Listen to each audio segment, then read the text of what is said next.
En Algérie, ce 8e vendredi de contestation a été émaillé par des tensions avec les forces de l'ordre qui n'ont cessé de croître ces derniers jours, selon des témoignages. La police a fait usage de gaz lacrymogène et de canons à eau pour tenter de disperser la foule venue en nombre dans les rues d'Alger.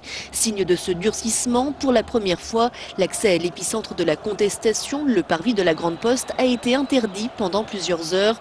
Après avoir obtenu la démission du chef de l'État, Abdelaziz Bouteflika, il y a une dizaine de jours, les manifestants réclament désormais la chute du régime qui passe selon eux par le départ du président par intérim Abdelkader Ben Salah et par une éviction des fidèles toujours en poste au sommet de l'État.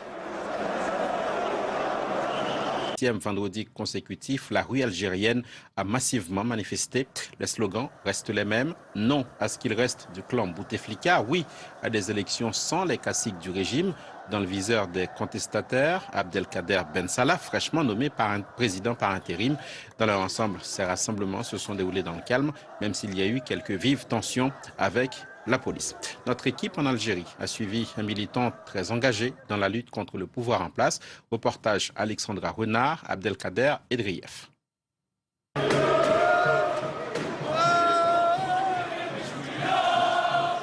Walid est sur les réseaux sociaux un activiste influent du mouvement populaire. Il fait partie d'un collectif dont il est le seul à accepter de parler.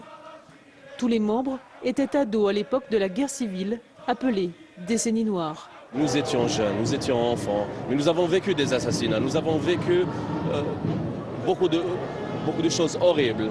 Et donc, il fallait agir avec détermination, avec sagesse et avec nationalisme.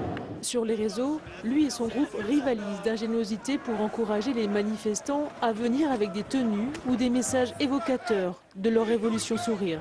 Sur le terrain, il veille à faire respecter les consignes, même auprès des plus jeunes. On n'utilise plus ça dans ce genre de manifestation. C'est un peu nuisible pour le sang et ça a quand même perturbé beaucoup de manifestants il y a 2 ou 3 vendredis.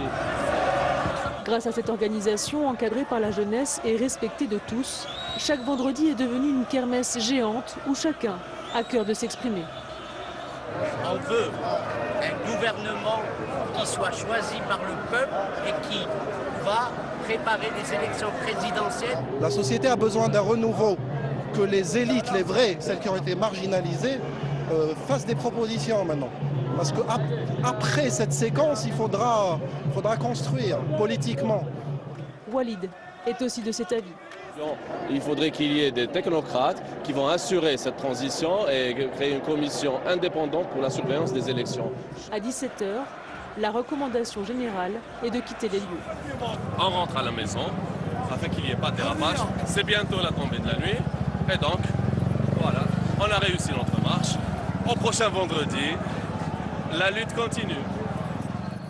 Malgré les consignes, la journée se terminera par des jets de lacrymogènes pour contraindre les derniers manifestants à quitter les lieux de rassemblement.